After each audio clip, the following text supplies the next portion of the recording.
Alors chers amis, bonjour, on se revoit pour la suite de la vidéo précédente sur le e-com. Je suis sur une terrasse maintenant, donc une petite villa que je loue dans le sud de la France, on a la mer. Donc voilà, je vous rappelle, l'objectif c'est en 2022 se lancer et je me mets à la place des Français qui se lancent notamment depuis la France pour vendre au marché français ou européen avec des achats de produits chinois en majeure partie. Voilà, on va partir sur cette grosse thématique là et on va aller ensuite dans le détail.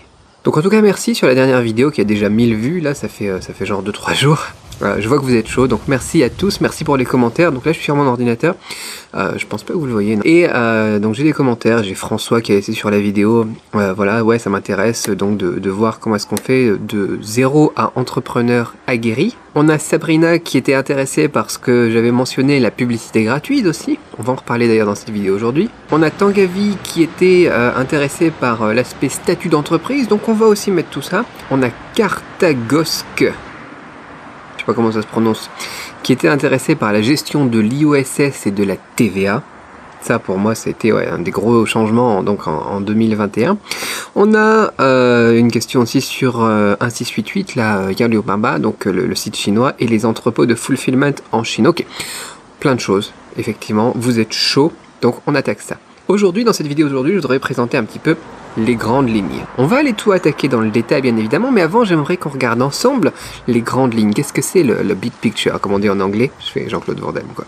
Il faut vraiment que cette vision globale de ce qu'on va faire, ça soit clair dans ton esprit avant d'attaquer. Donc on va passer sur mon ordinateur et on va regarder un petit peu le plan d'action, tout ce qu'on va détailler point par point ensuite, mais voilà, vision globale, le process exact. Grosse valeur dans cette vidéo aujourd'hui. Pour faire ça vraiment dans les règles de l'art et que tu puisses bien prendre des notes et voir vraiment clairement de quoi il en retourne, bon, on passe, je vais prendre l'iPad dire. Alors la première chose qu'on va évoquer ensemble, ça va être le choix du produit. Le produit, ça c'est très important. Alors bien évidemment on peut partir de l'idée qu'on peut tout vendre, l'important ça va être le marketing en fait, tu vois, parce que tout se vend. Il faut vraiment savoir que tout se vend, voilà, tout se vend tout simplement, il y a toujours un public pour un produit, mais je vais quand même vous donner quelques éléments quand on rentrera dans le détail qui seront des éléments notamment sur le meilleur prix par exemple, le meilleur prix d'achat, un produit dans quelle zone d'achat. Alors bien évidemment sur AliExpress ça sera plus cher que sur un site 88 ou que si vous travaillez aussi après avec les fournisseurs, mais voilà, je vous donnerai tous les détails après, tout simplement.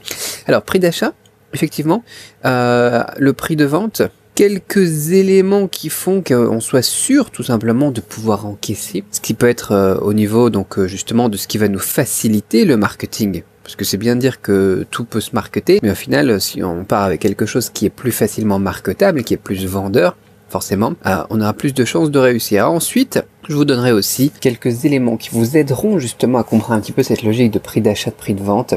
On va dire la décomposition du prix, pour voir un petit peu voilà comment est-ce que vous allez aussi fixer ce prix de vente par rapport au prix d'achat. L'idée pour nous, ça va pas être de faire la guerre des prix, ça va être d'avoir un budget marketing qu'on va directement intégrer dans le prix de vente, qui nous permettra après de faire tourner la machine tout simplement avec un effet boule de neige, pour faire les choses de plus en plus grosses, et la concurrence qui forcément fait souvent la guerre des prix, elle ne pourra pas vraiment s'imposer ou nous rattraper, ce sera toujours un suiveur.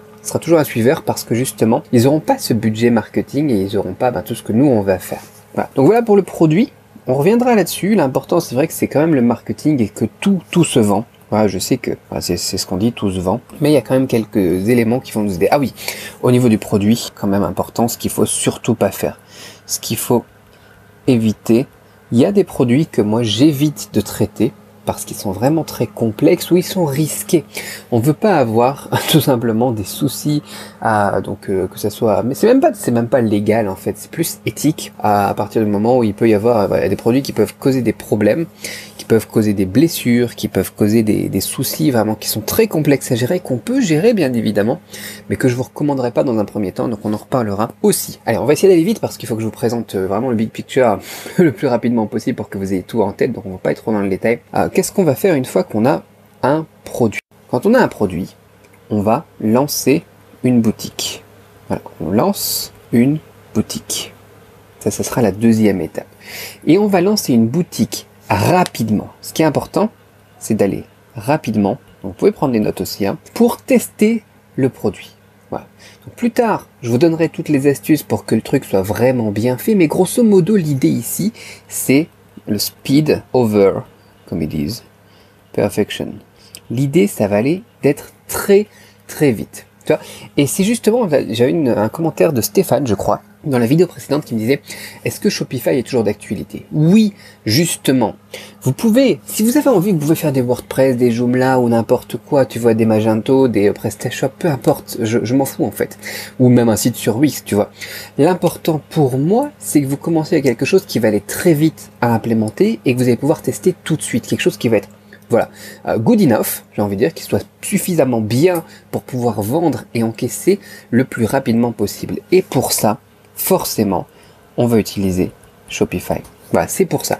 Je suis pas forcément un défendeur de Shopify, j'ai eu des boutiques qui ont tourné sur d'autres trucs, j'ai des clients qui tournent sur d'autres trucs aussi, c'est pas grave.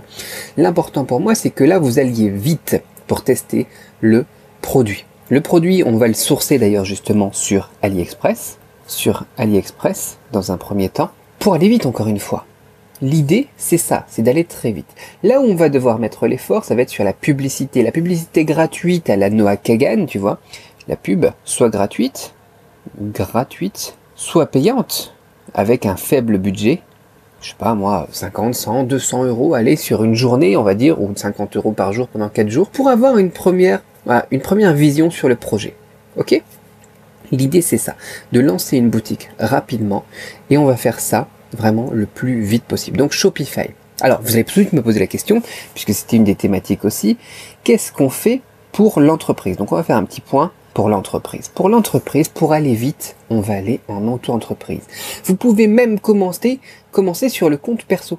Tu vois, on en avait parlé avec une juriste dans une des vidéos sur la chaîne YouTube aussi. Vous pouvez déclarer la société après le début, après le lancement, après avoir commencé à encaisser. Donc l'entreprise, soit même pas d'entreprise, soit... Alors, cette vidéo, c'est pas du conseil fiscal, c'est pas de la recommandation comptable et tout ça, je suis pas professionnel là-dedans. Ce sont des choses que l'on fait, d'accord? C'est des choses qui se pratiquent, c'est des choses qui ont été validées par des comptables, par des juristes, etc. Ça correspond à des cas de figure réels. Peut-être que c'est pas votre cas, mais j'ai vraiment envie de vous donner les cas de figure réels et des choses qui se passent dans la vraie vie, plutôt que de vous dire juste, débrouille-toi, je vais pas te donner les infos et va voir avec ton comptable ou ton juriste. Moi, je vous donne des choses qui se font, d'accord, qui sont validés par des juristes ou par des comptables, et ensuite, bon, vous voyez, est-ce que vous faites comme ça ou est-ce que vous faites pas comme ça. Mais moi, j'ai pas envie de juste vous dire, voilà, de vous renvoyer la balle et puis de vous dire, je te donne pas d'infos, va voir ton comptable. Donc moi, ce que je vous donne aujourd'hui, c'est pas un conseil, c'est pas une recommandation, c'est plus, voilà, vous expliquer du vécu de moi et de mes clients que j'accompagne en coaching et de comment est-ce que eux ils travaillent. Après, vous faites comme vous le souhaitez, c'est votre responsabilité. Voilà, comme ça, je me dédouane quand même et ça nous permet de vous donner des infos quand même. Quoi, c'est pas possible quoi, les gens qui vous donnent pas d'infos et qui vous renvoient le truc juste sur voir ton comptable et puis débrouille-toi. Quoi. Ok, entreprise, donc pas d'entreprise ou une auto-entreprise, bien évidemment. On me pose aussi la question de la TVA dans ce genre de situation, et c'est important, ça va aller de pair aussi.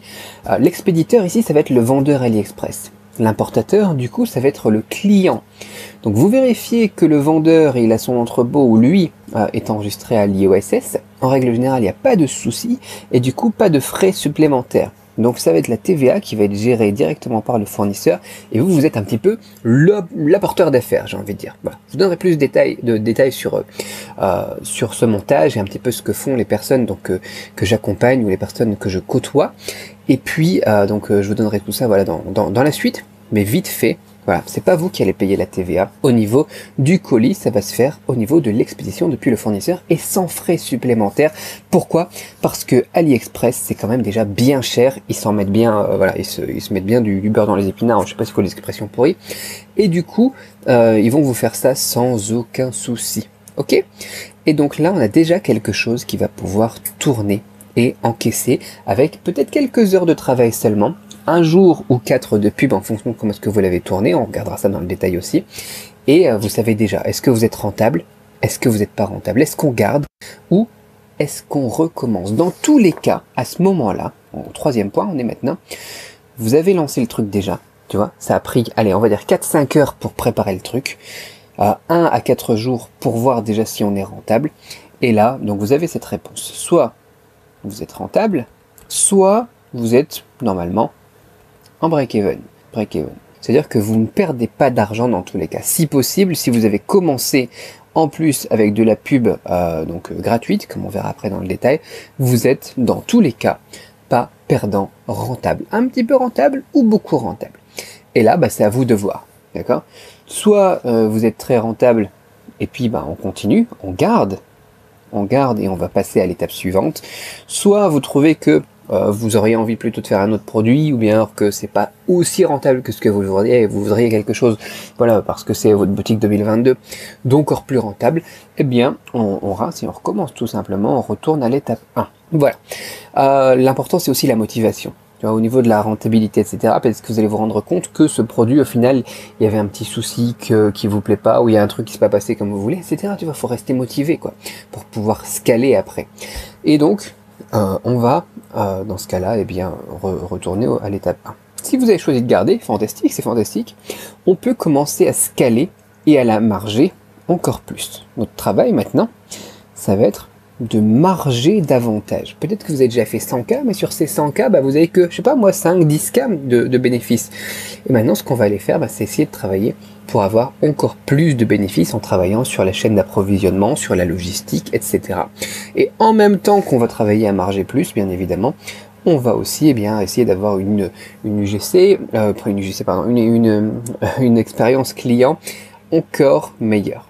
Voilà, donc c'est notre quatrième point. Quatrième point, on est rentable et motivé, on peut scaler. On va scaler et dans un premier temps, on va scaler en Chine. C'est très important, vous allez voir le détail. Notre objectif quand on scale, ça va être de marger plus. Donc on est déjà rentable, maintenant on peut devenir encore plus rentable. Marger plus, c'est quelque chose de progressif. On va vraiment prendre toute la chaîne d'approvisionnement jusqu'à la livraison client et on va voir tout ce qu'on peut améliorer. Et on va même pouvoir commencer un petit peu à améliorer aussi la qualité des produits. Comment est-ce qu'on va faire ? Eh bien, on va passer déjà plus par AliExpress. AliExpress, ça va finir très vite. Franchement, moi, c'est quelque chose que je n'utilise pas déjà par défaut AliExpress. Donc là, on va s'en passer très très vite. C'est bien pour tester, c'est bien pour vous lancer sans budget, etc. Mais on va virer ça, on va quitter AliExpress et on va se retrouver sur un 688 qui se prononce en chinois Yanliu Papa comme Alibaba. Et donc sur un 688, soit vous parlez chinois, soit vous faites accompagner par mon équipe, soit vous faites accompagner par un agent. Peu importe, de plus en plus on peut trouver aussi des personnes qui parlent un petit peu anglais là-dessus, ou même des agents directement sur un 688.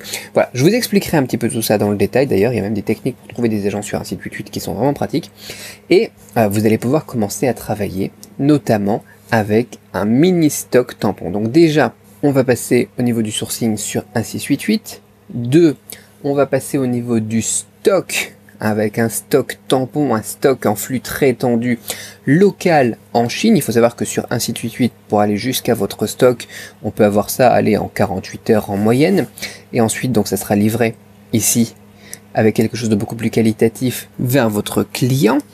Et donc ce client, non seulement après il va même plus être livré en comment est-ce que ça s'appelait, en e-packet, etc. Tu vois, on va pouvoir utiliser aussi des autres plateformes logistiques et d'autres prestataires logistiques, par exemple Colissimo, etc. Enfin bon voilà, quelque chose aussi qui donne une meilleure expérience client ici, tout en étant moins cher, ce qui est fantastique, avec la TVA gérée aussi très proprement. Donc c'est vraiment top. Et ensuite, tout ça, vous allez pouvoir aussi le booster dans l'ensemble au niveau du nombre de clients grâce, tout simplement, à la publicité. On va scaler bien évidemment la publicité payante. Donc là, on retravaillera la publicité payante. Au début, on peut commencer notamment avec Facebook. Tu vois, c'est pas mal pour tester un petit peu tout ça. Mais ensuite, on pourra aussi rajouter du Google Ads, Google Shopping notamment. On pourra parler des influenceurs aussi. On pourra parler de Snapchat, TikTok, etc., etc., etc. Et là, on peut commencer à faire un truc qui monte vraiment, quoi. Déjà, même avec un business comme ça, on peut monter à 50, 300K par mois. Voilà. Donc ça dépend à quelle vitesse vous allez. Après, chacun a son rythme. Il y a des personnes qui commencent, qui sont bien contents avec 3000 par semaine et qui vont pas comme des bourrins, hein. C'est vous qui voyez. Donc voilà. Mais on va pouvoir commencer à bien scaler. Et là, pareil, petit point entreprise ici. On peut plus, à ce moment-là, rester juste sur un compte perso parce que ça commence déjà à tourner et on est en train de scaler. Donc surtout, on va pas rester sur un compte perso, on a déjà au moins l'auto-entreprise. Voilà. Et si vous explosez vite le plafond, bien évidemment, donc auto-entreprise, et si vous explosez vite le plafond, on a les SAS ou les SASU, les SASU, qui sont des SAS unipersonnels. Voilà, on en reparlera aussi. Moi, personnellement, j'aime beaucoup la SASU, mais aussi pas mal de personnes que je connais qui sont à SAS, tout seul, donc ou avec des associés, etc. Bon, peu importe. C'est leur choix, on en reparlera aussi dans le détail. Pourquoi pas vous associer? Moi j'aime bien aussi être associé, donc c'est toujours intéressant. Ça permet aussi d'avoir quelqu'un qui vous tient responsable un petit peu de votre avancée et de se mettre des coups de pied au cul mutuel. Donc ce qui est pas mal aussi. Petit point TVA aussi, puisqu'on l'avait fait donc pour l'étape précédente, le lancement. On continue à envoyer depuis la Chine au colis.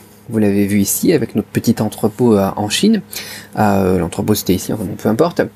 Et on peut continuer à envoyer donc depuis maintenant le centre de fulfillment. Hein, ça sera pas soit le vendeur AliExpress ou le centre de fulfillment du vendeur AliExpress, ça sera votre centre de fulfillment ici. On regardera ça dans le détail aussi. Et du coup, il faut savoir qu'il est toujours possible que ce soit eux qui gèrent l'IOSS et la déclaration de TVA. Ça c'est fantastique.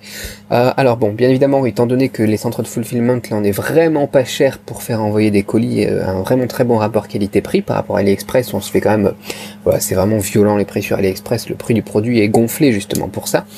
Là, au niveau de ça, eh bien ils vont peut-être vous demander un petit frais de 1 ou 2% pour gérer pour vous eh bien la TVA. Donc sur le prix d'achat, hein, sur la déclaration en douane du produit et la TVA qui sera payée sur ce produit, vous demanderont peut-être un petit frais de 1 ou 2 ou 3%, allez on va dire 2% en moyenne. Moi je crois que je suis à 2% sur mon entrepôt favori à Shenzhen, que je partagerai avec vous aussi.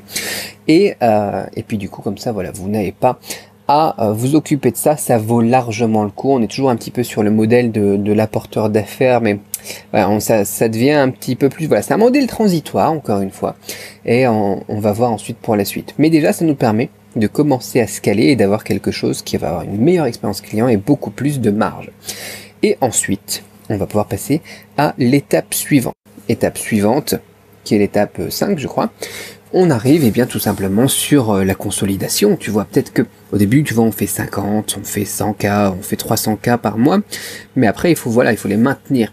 Quand ça commence à bien se consolider et qu'on est au moins bloqué, tu vois, à 50K par mois, là, il y a vraiment deux choses à faire. La première, ça va être de continuer à améliorer le produit pour l'expérience client. On va même pouvoir développer vos propres produits de zéro, d'accord? Là, c'est vraiment très très important. Des produits avec un design, avec une forme, avec des choses qui n'existent pas sur AliExpress. Ça, c'est très très très important. Vous devenez vraiment entre guillemets une vraie marque, quelque chose de vraiment différent. Voilà. On va travailler vraiment sur l'expérience client aussi, avoir la meilleure expérience client possible. Et là, ensuite, deuxième chose, avoir du stock là où sont vos clients. Donc du stock en Europe par exemple. Moi il y a un pays que je recommande aussi particulièrement au niveau de la gestion du stock. Pourquoi? Parce que le dédouanement est beaucoup moins cher dans ce pays-là, le stockage est pas mal, une position centrale par rapport au reste de l'Europe, etc. Donc avoir un stock en Europe, c'est vraiment quelque chose d'important. Bon, moi je prends l'exemple des cas qui ont des gens qui ont des clients en Europe. Mais dans la suite, quand on ira dans le détail aussi, je prendrai aussi des options dans le cas où vous voulez avoir du stock dans d'autres régions du monde, aux États-Unis ou autres. Et ça va être important aussi pour la dernière étape. Bon. Ensuite, ça vous pouvez faire tout ça ici en 2 temps, améliorer le produit progressivement et continuer à stocker en Chine dans un premier temps. Mais ma recommandation, c'est de faire la transition assez rapidement. Et puis, vraiment des produits 100% sur mesure qu'on peut plus retrouver sur AliExpress. Et le stock en Europe. Ok, je pense qu'on a fait le tour ici. Ça va être un gros boulot, c'est quelque chose qui va prendre au moins 3 mois. Au moins 3 mois de boulot et ensuite quelques mois aussi pour apporter le stock en Europe tout simplement. Vous pouvez, alors voilà, j'en ai parlé dans une vidéo sur l'import-export, le délai de transit maritime est aussi long, mais pourquoi pas envoyer une première partie du stock par avion. Voilà, on reparlera de la logistique, etc. aussi en détail là-dedans, c'est important. On va pas faire trop dans ces trucs ici, je vais pas être trop dans le détail parce que après voilà, la vidéo elle va être vraiment longue, je vois que ça commence à faire un moment déjà, mais je voudrais revenir un petit coup sur le point entreprise et TVA. Alors point entreprise, on a bien évidemment la SAS. Là maintenant on est soit en SAS, soit en SASU, soit en équivalent aussi en Europe. C'est important de savoir que la France c'est pas forcément le meilleur pays au niveau des taxes, au niveau de l'administratif, etc. Voilà, ça peut être intéressant, même si pour l'instant vous êtes résident en France, de garder des portes ouvertes pour l'avenir et de voir s'il n'y a pas possibilité de vous installer autre part. Je vous donnerai aussi quelques petites pistes que je peux recommander. Ensuite, au niveau de ça, puis ça peut être intéressant, voilà, le jour où vous décidez par exemple de ne pas rester en France, enfin bon voilà, c'est quelque chose qui peut être intéressant d'être établi autre part en Europe, surtout que depuis le 1er juillet 2021 maintenant, la TVA intracommunautaire et le numéro de TVA, par exemple vous avez un numéro de TVA français, il est valable dans tous les pays de l'espace membre. Donc c'est plus la peine d'avoir un numéro de TVA par pays comme avant, et du coup ça peut être très très pratique dans tous les cas, si vous êtes établi ailleurs, d'utiliser, de dédouaner sur votre numéro de TVA du pays en question. Voilà, il vous faudra votre propre numéro de TVA, ça c'est important. Du coup c'est pour ça que c'est intéressant de faire une vidéo comme ça, parce que c'est quelque chose qui prend du temps, et si vous n'avez pas cette vision globale quand vous êtes par exemple à l'étape 3, vous allez perdre du temps le jour où vous dites ah ouais maintenant je voudrais passer à l'étape suivante, et qu'on vous dit voilà il faudra attendre 1 mois, 2 mois, 3 mois avant que tu aies ton numéro de TVA, ton numéro EORI, ton numéro etc., tu vois, au niveau de l'IOSS. C'est des choses qui prennent du temps, notamment en France, l'administration française n'est pas les plus rapides, et du coup, voilà, voir ça en avance, ça vous permet de le préparer et de commencer la paperasse dans un premier temps, tu vois, de créer une nouvelle société éventuellement, une société en Europe supplémentaire, tu vois, et pendant que ça se crée, que la demande de TVA elle est faite, tu es en train de consolider ton chiffre d'affaires et de valider voilà, ton truc à 50, 100 cas par mois minimum, qui te permet d'être serein, tu vois, et de passer à l'étape suivante sans perdre 6 mois à cause de papiers que tu n'avais pas vu venir, quoi. Donc voilà, c'est pour ça que c'est important d'avoir cette vision globale dans un premier temps.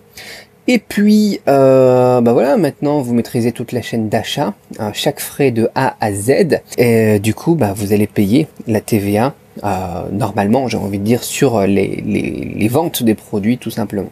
Ça peut vous sembler beaucoup, la TVA, les droits de douane, etc. Même si les droits de douane, je vous donnerai des astuces des transitaires aussi. Voilà, parce que voilà, la TVA, c'est à peu près 20% en fonction des pays, quoi. Ça fait mal, mais au final, vous serez probablement plus rentable qu'avant quand vous étiez sur AliExpress, parce que vous maîtrisez toute la chaîne d'achat, chaque frais de A à Z. C'est possible que ça vous revienne moins cher en plus avec l'import par conteneur, parce que voilà, les frais d'expédition logistique au colis depuis la Chine, ça peut revenir aussi plus cher que si vous le faites depuis l'Europe. Et puis encore une fois, là aussi, l'expérience client est complètement changée, tu vois. Les clients ils reçoivent les colis en 2 à 5 jours au lieu de les recevoir en 2 à 3 semaines. Voilà, c'est un gros plus. Et en plus, le fait d'avoir fait tout ça maintenant, et d'avoir quelque chose de propre, ça vous laisse une opportunité supplémentaire à laquelle personne ne pense et de laquelle on va parler aussi en détail. Ça vous laisse la possibilité d'un exit. Un exit, c'est l'étape ultime de la création de boutique. C'est la revente de votre boutique, c'est la revente de votre business, de votre base client à une grande marque ou un conglomérat ou peu importe, tu vois. On est loin des boutiques en drop revendues sur Shopify Exchange. Là, on parle en rachat en millions ou dizaines de millions, tu vois. C'est de te laisser cette porte, t'es pas obligé après de revendre ta société, mais au moins tu sais que tu as fait tout proprement. Tu sais que si tu meurs, voilà, c'est bête, mais bon, il faut être franc aussi, hein. Je sais pas si vous avez de la famille, des enfants, ou des gens que vous aimez, probablement. C'est bien de leur laisser un truc aussi où ils peuvent en faire quelque chose, où ils peuvent le reprendre, où ils peuvent le céder, où ils peuvent le revendre, etc. Ça fait partie de votre patrimoine, une boutique comme ça, une boutique qu'on a fait vraiment proprement de A à Z. Et donc, voilà, c'est une opportunité, c'est une corde de plus à votre arc ou une carte en plus dans votre manche ou je sais pas. Tu vois, vous avez le choix de préparer cet exit, de faire quelque chose de très propre. C'est pour ça qu'au niveau de la TVA, maintenant, tu vois, on paye tout comme il faut, la paperasse, la société en Europe et tout est bien fait. Voilà, vous pouvez le faire. Et en attendant, ou pour préparer cet exit, ou bien alors pour tout simplement après continuer à développer le truc, mais après ça sera maintenant sur plusieurs années, tu vois, on va dire que là on est à 1 an, tu vois. On a 1 an de la société elle a 1 an, on a quelque chose de propre. Et après, voilà, soit vous prévoyez un exit pour les prochaines années, soit vous prévoyez de vous internationaliser, soit vous prévoyez de changer, de monter, de faire évoluer la gamme, tu vois, etc., etc. Et ça c'est un gros morceau aussi que je voudrais qu'on évoque ensemble, parce qu'on a vraiment parlé de faire tout ça de A à Z, vraiment de la boutique rapide en drop pour tester le machin, à un truc super solide, comme certains de mes clients. Et fallait que j'évoque ça avec vous, donc c'est ce qu'on évoquera aussi dans le détail. Voilà pour la vue globale. Je suis désolé, ça prend du temps quand même pour faire ça un petit peu, donc grosso modo, mais voilà, dites-moi dans les commentaires si ça va t'aider, si détailler tout ça, ça t'a aidé déjà, ça te permet d'avoir une meilleure vision aussi de la chose, et comment est-ce que tu vas utiliser tout ça. Donc encore une fois, on n'a pas vu tout le détail au niveau des questions légales, tu vois, on n'a pas vu tout le détail, au niveau des questions comptables, tu vois, des risques pour certains produits, des choses comme ça, beaucoup de choses où il faut savoir un petit peu comment goupiller ça, mais on va ensuite expliquer tout ça plus en profondeur, le marketing, les produits winners, plein de questions que tu dois te poser et que tu es peut-être déjà en train de me laisser dans les commentaires et que j'ai pas le temps d'évoquer dans une si courte vidéo qui est déjà bien trop longue. Mais je pense que ça va te permettre de poser des bases, et ça permet de donner un petit peu la vision, de partager un petit peu ma vision. Donc on va détailler tout ça dans la suite, reste accroché et puis à très vite.